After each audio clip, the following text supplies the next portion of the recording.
What's going on, guys? My name's Finn, and in today's video I want to cover a pretty common question that we get asked, which is what kind of maintenance is required for an air ride system. So let's jump into all the things that you're going to need to do to keep your air ride system spick and spiffy.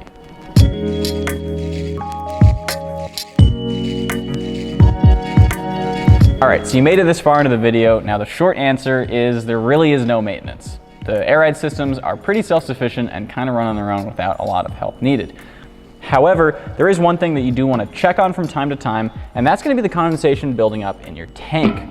Now, a water trap prevents the condensation that builds up within the tank from flowing into the manifold, into the bags, or into the lines. However, there still will be a collection of condensation in the tank. So every about 2 weeks, go ahead and drain this so that you keep your air ride system working properly. Now, if you drive your vehicle in colder climates, this really means like freezing temperatures, you are going to want to get yourself some Airbrake antifreeze. Now, when you're driving your car in the winter, about a cap full of this inside of your air tank is going to prevent that moisture and condensation from freezing and damaging any part of your air ride system. So whenever you do find the chance and are able to do so, go ahead and put your car up on jack stands or up on a lift, and we're going to run down a few of the things that you want to check over. First up, go ahead and give your airlines a good tug to make sure they're still safe and secure.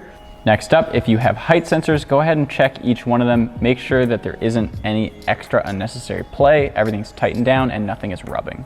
Next up, if applicable, make sure that the lock collars are still tightly secured and that nothing has gotten loose. A good rule of thumb when going over your air ride system is if you think you need to check it, you should check it. And that covers just about everything you need to do in terms of maintenance on your air ride system. As always, for all your air suspension needs, shop bagriders.com, your one-stop drop shop.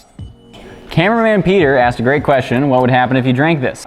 Any exposure to vapors can cause eye irritation, headaches, dizziness, damage to liver or kidneys. Ingestion may cause damage to eyes, central nervous system, aspiration hazard, chemical known to the state of California to cause birth defects. Anything in California causes birth defects.